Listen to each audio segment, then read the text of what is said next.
Hello, everybody. This is Vicky from fangirlreview.com, and we are back for season 6, episode 4 of Dead Talkers. Here is not here. Mrs. T, go ahead and introduce yourself. Hey there, fools. Glad to be back. Yes, so this week's episode was a whopping 90 minutes focused on one character. You get your 90-minute episode, people. You only get to look at one person. Well, you got a couple people in there. Oh yeah, but y'all know what I mean. Y'all know what I mean. So I guess we'll start first. What did you think, Mrs. T, about Morgan's, I guess, initial level of crazy that he had going on?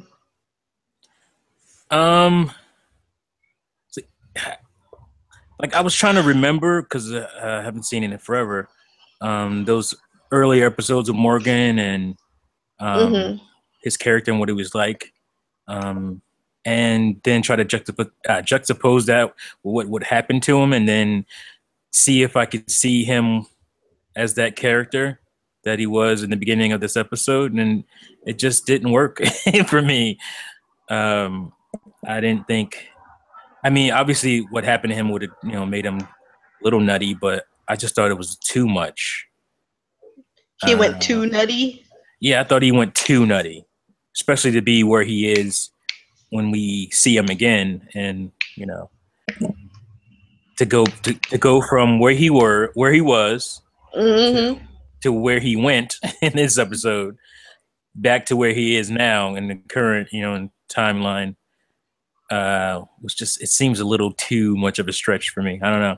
Yeah, I think maybe they needed to, I guess, rewind a little bit more. Because, I mean, we had the episode where Rick, they stumble across him and he's a little nutty and he said his son's gone. But maybe we need to see that. How did his son, maybe we need to see because we saw his wife as a zombie, right? She was. Yeah, we saw his wife as a zombie in the beginning, and he was pretty sane then. Yeah, he didn't seem too kooky. Yeah, so it's like, well, what happened to the son exactly? Right. That started him down this path, and then what continued? Something else had to happen for him to really keep going. Yeah, like I would buy it. I don't know if the comics talks about it. What happened? No, it doesn't. Morgan is not that important. He's not that important. Okay. He's there. He's crazy. There's no Zen Morgan. No Zen Morgan. Oh, okay. No, he's just crazy. Okay. But he's there. Okay, so this is solely for the show, and that makes a little bit more sense now that you say that. Because like I was saying, I thought his arc is way too crazy, all over the place. But yeah, if we saw something, I think it would have to be something related to humans and not walkers, because the way he treats humans and when he sees them, and in this episode is out there. So I would have expected humans to have done something just off the wall, crazy, in his face to his son or something. Something really messed up. That's true. He very much kills everything. Right. So if they had given us that, like you said, they should have rewinded it a little bit more and showed us maybe what happened to his son, or at least hint at what happened to his son. And then you could see, oh my God, that was horrible. I probably would go crazy too had that happened to my child. Yeah. So yeah, that makes sense. That would make sense. They didn't do that though. No, no, they didn't. They dropped the proverbial ball. So, so we have Morgan killing everything. He sets up a perimeter of all these stakes, and he keeps burning all the bodies.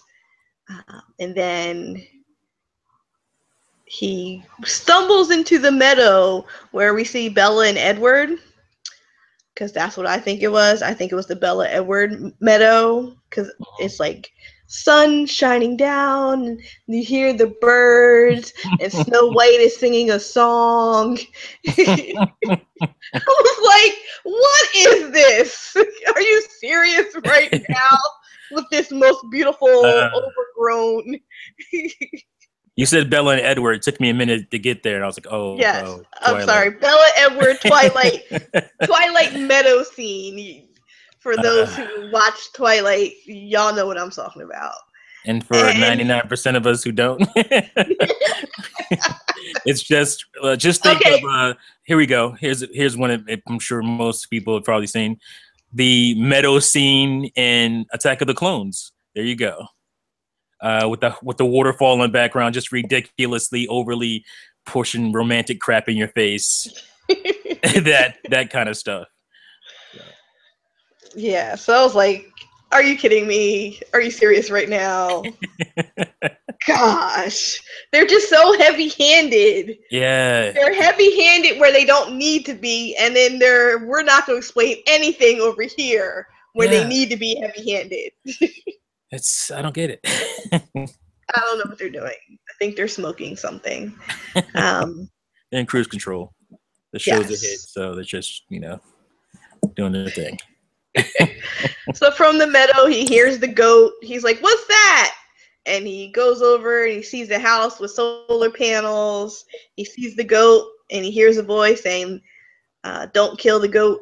I haven't finished figuring out how to make cheese," which made me giggle because that would be a concern of mine in the zombie apocalypse. When's the next time I'm going to be able to have cheese? That's very serious. Gotta get that cheese. Gotta get that cheese. I mean, you can figure out flour and making bread, and then you can figure out sauce from tomatoes, but you don't have the cheese to finish the pizza. Yeah.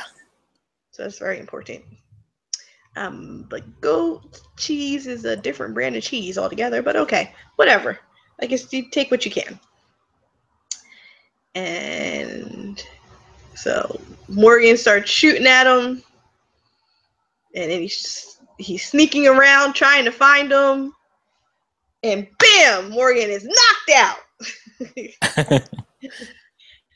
And he wakes up in a little cell in a house, and we get to meet Eastman. What did you think about Eastman's introduction? Eastman. Just his introduction?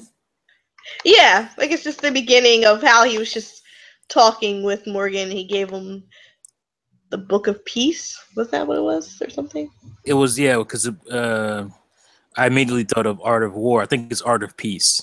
Art of Peace. Yeah, I thought of Art of War as well. Yeah. So, yeah, this one's obviously an opposite kind of book.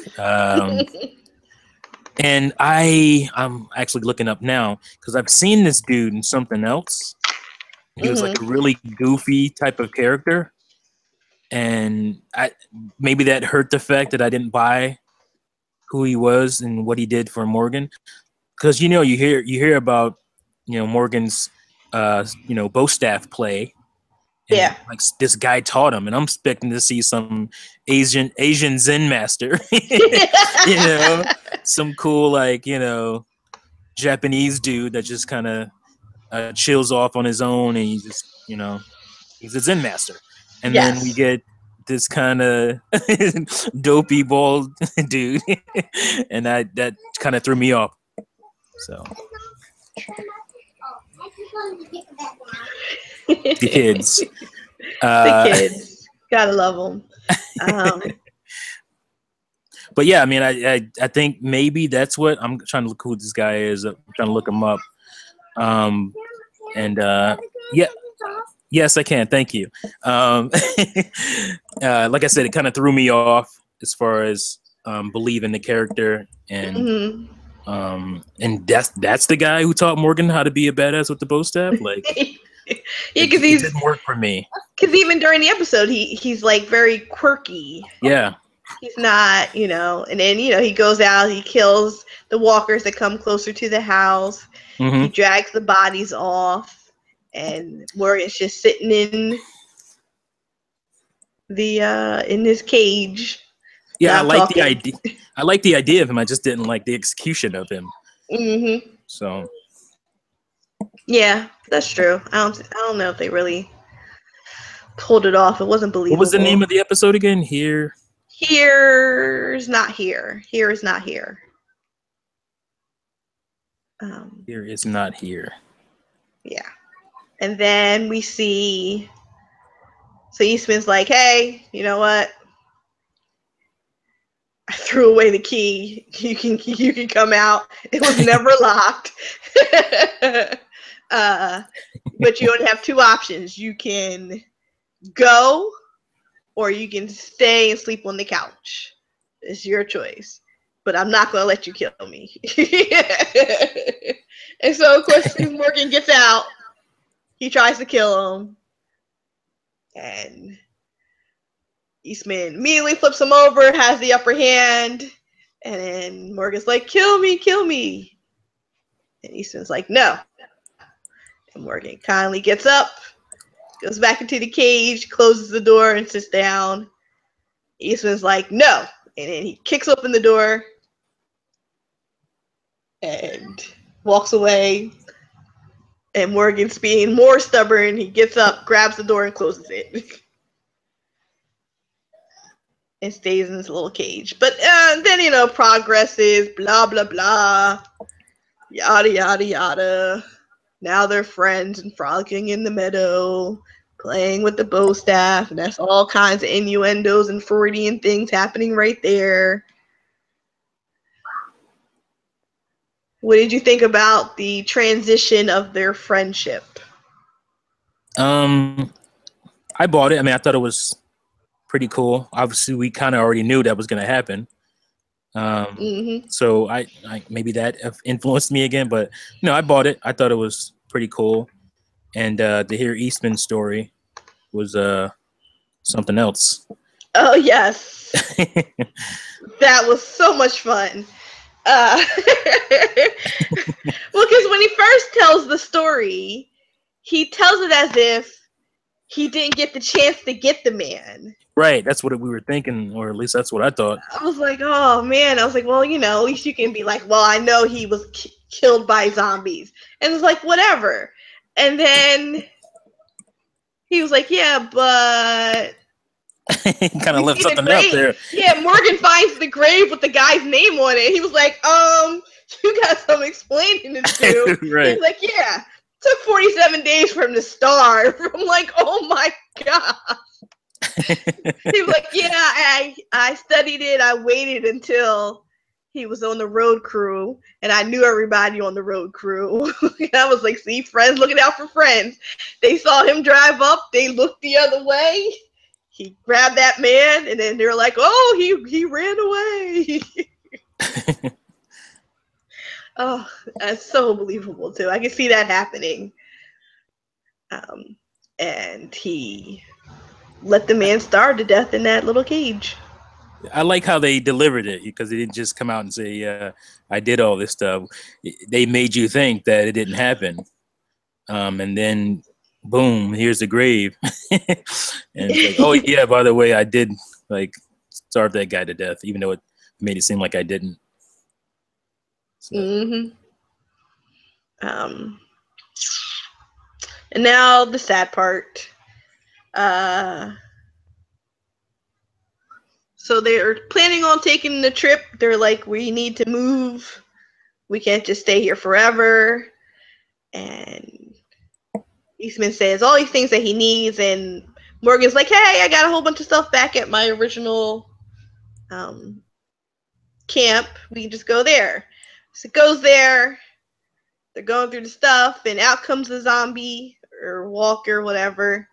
And the walker is the guy that he killed earlier with his bare hands. And Morgan freezes. He has PTSD moment happening. Can't handle it. And Eastman has to jump in to stop, to protect Morgan, and in doing so gets bitten. Yeah. It's like, oh. And then Morgan has a breakdown. He's like, "Here's not here. Kill me, no." Blah blah blah. Yeah. And I didn't like that. what didn't you like? That didn't work for me. Again, here's this guy who done all that he's done. He's, his family gets smirked by this crazy dude, and he sits around for 47 days to watch this dude die, and then he becomes this Zen master. And did they explain his bow staff skills? I don't think he took the self-defense classes in different classes or whatever because his daughter wanted him to. I must have missed that, man. Yeah, that was about it. He took some classes because his daughter wanted him. Doesn't work for me because it's one thing to learn how to be a badass, but then to teach somebody else who's completely nuts how to be one too. I think again that's why I was looking for the Asian Zen master dude, because it would make more believable sense. But I don't know. I feel like they're almost there. They just seem like they don't get there.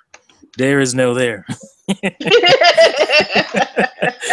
I don't know what's going on with this show, but it's not like they're so far away. They're right there, and they can deliver the stuff, but they just don't. Now I remember who the guy is, or at least from what I remember him from, which is a terrible disaster film called Volcano. He was the train driver that sacrificed himself and threw the guy as he landed unbelievably in the lava. And somehow was able to still throw somebody with no legs. Yes. I remember. Do you remember that scene? Yeah, I remember. Yeah. I remember sitting in the theater with my jaw just like, and my friend next to me would he couldn't stop sighing because it was ridiculous. But because that whole movie. Yeah, the whole movie was ridiculous, but I just remember that scene being extra ridiculous. But yeah, so that's what I remember him from. He played that guy. But yeah, I mean, I just didn't believe that he was the guy who trained Morgan, especially with Morgan's backstory and what he's been through.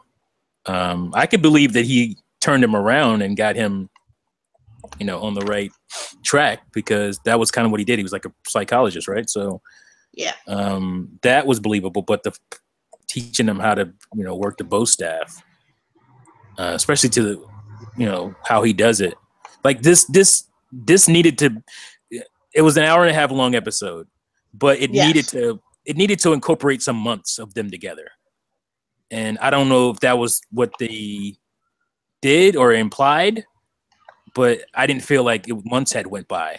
Yeah, I felt like it was maybe like a few days. Yeah, I felt like maybe a week. Yeah, I'm saying maybe 2 weeks, maybe. Yeah, tops. But it didn't feel.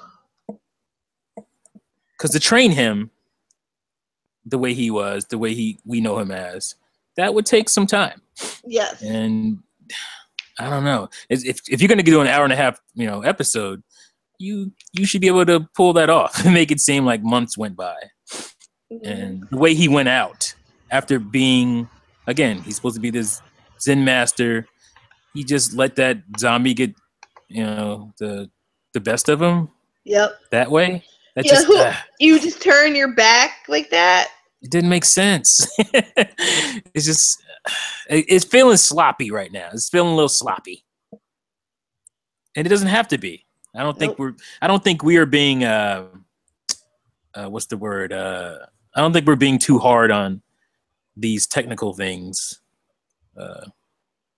It may seem like it, but I think there's a lot of talented people involved with this show, and it just seems like these are, very minute things that he should be able to handle better. So, but yeah, it was an episode. Yes. So, okay, so you have Morgan having his breakdown because he sees Eastman get bitten, and he's like, I'm going to stay here. And he sits there. And is it supposed to be only a few hours he sits there, or is it like a day or two? Right. Like, I felt like it was more than a few hours, but being a couple days doesn't make sense because Eastman's bitten.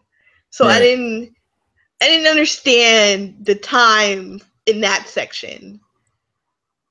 Like I feel as though like he was there a couple days or a day or something before he was like, "No, Eastman!" And he jumps up. He runs over there. You see the poor goat is being eaten by a walker. Yeah. But it's not Eastman. I think I would have liked it better if it was Eastman, but it wasn't. Yeah. And Eastman's back. I guess it was just a couple of hours or so because he's digging the grave for the body. Right. And he's putting the name. I don't know. What did you think? The end before he takes off onto the road. Honestly, I had been taken out of the show. By the time we got there, I was just kind of going through the motions on that part. It was just on the TV, and I was somewhat watching. You were sort of there. Yeah, I was not there, but sort of there. You're just gonna keep playing with that, huh? I kind of am. I'm trying to make it work.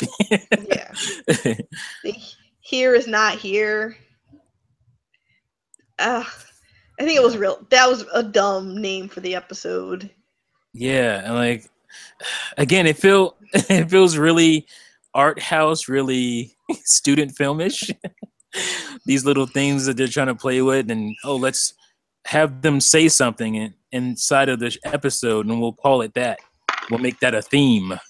Brilliant. I was okay with the JSS better. Right, the JSS worked for me, but now, nope. We can stop doing that now. Yeah. You don't try to be all deep. It's really it feels really gimmicky, like gimmicks. Yeah. It's okay. It could be a stupid named episode, and I'm okay with that. I don't need to figure out the meaning behind the episode name. Yeah, I mean, something simple like a Morgan to the past. No, I'm just kidding. That's terrible. Really? Yeah. We're not going to go into video games. But yeah, it didn't have to be because it didn't really explain. I didn't even understand when he was yelling it what he was trying to say. Yeah. Here is not here. He was trying to be deep for no reason. Mm-hmm. So what did you think about the whole camera view with like I guess like the fisheye type camera view while he's having like a PTSD moment? Yeah, that was a bad choice. Did I answer that quick enough? Like at first I was confused exactly what was going on. I'm like, why is the camera like that? What's going on? He's having an out-of-body experience. That's what. Yeah, I was like, oh wait, what? And then they had to basically explain it. They're like, oh, it's PTSD. I'm like, oh, okay, so he's being hyper active, hyper aroused right now. Is that what that is? Yeah. Because the fact that they have to explain it means that they poorly. Or the fact that poorly executed. Me, the psych major masters, I teach it, was like, wow. What's going on here? Yeah. So if you didn't catch on, the average person was lost. Yeah, I was like, no, that doesn't work. Yeah, that was a bad choice. Again, that seems like something like a student filmmaker would do. Let's do a fisheye thing to make it. I don't know. Like, I was who directed this episode because shouldn't fisheye only stay on Instagram, like. And I think that's about it. And then Morgan sees the sign for Terminus, and he starts to head that way and secretly stalk Rick and crew. Okay. So I just looked up the director of this episode because it was kind of sloppy. And he did a few episodes of Lost, it looks like, as a producer. Oh, he's a producer. I love it. Oh, he's a producer. Oh, he's got a lot of directing credits here. Let's see. 46 credits.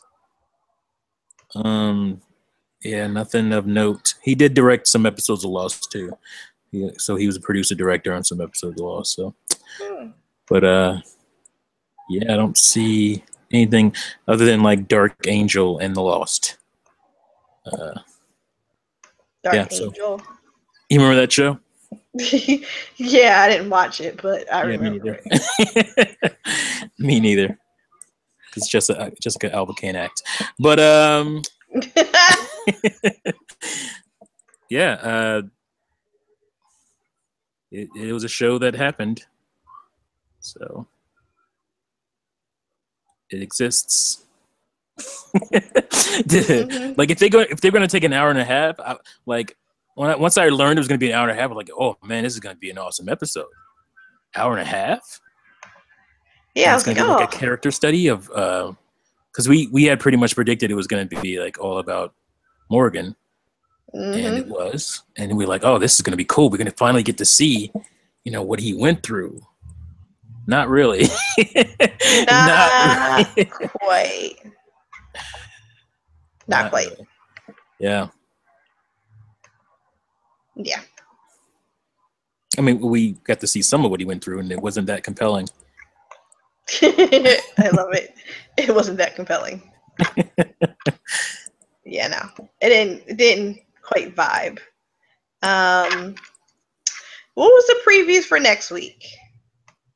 I actually don't remember. I don't remember either. It was Glenn's return. No, yeah. Not yet. That's too soon. No. They wouldn't do that. Yeah, it's too soon for that. It has to be like a mid-season episode or something. I don't know. So anything else before we wrap up? Anything else about the show? No, like I said, Volcano was terrible, and that guy was unbelievable in that too. So the Volcano guy. Yeah, what's his name? John Carroll. That's funny. His name's John Carroll. Yeah, John Carroll Lynch or John Lynch Carroll, something like that. I can't remember now. But yeah, multiple. Yeah, I don't think Lynch is his middle name, so it's probably John Carroll Lynch. Although Carroll's a weird name for a dude to have. There he is. Yeah, it's John Carroll Lynch. Yeah. So, yeah. I mean, I was hoping, again that this character would have been some Asian Zen master, and that didn't quite happen. So, and the episode didn't need to be 90 minutes long. No, it didn't need to be that long. The character of what was his name? Eastman. He how big is Eastman in the comic? You can mention him now since he's gone. Morgan never has a Zen master moment, so Eastman doesn't exist. I mean, if he exists, he's not anybody important. Right. So there's no. Oh yeah, that's right. You didn't share that. So yeah. There's no Morgan storyline. So they could have done anything. They could have, but they didn't. No, they didn't. So they didn't have to make Eastman the guy that teaches Morgan. That's just something they did. Yeah.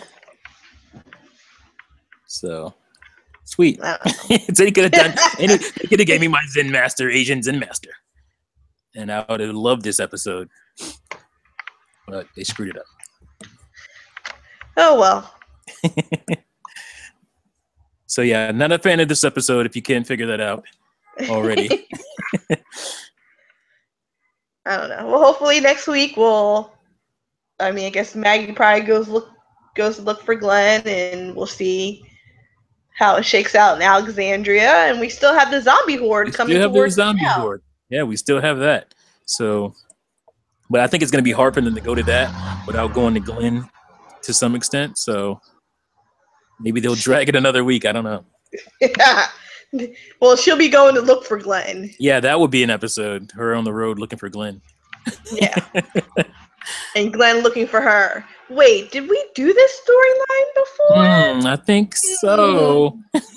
Hmm. They just miss each other. Oh. Whoopsies. We're so cynical. I love it.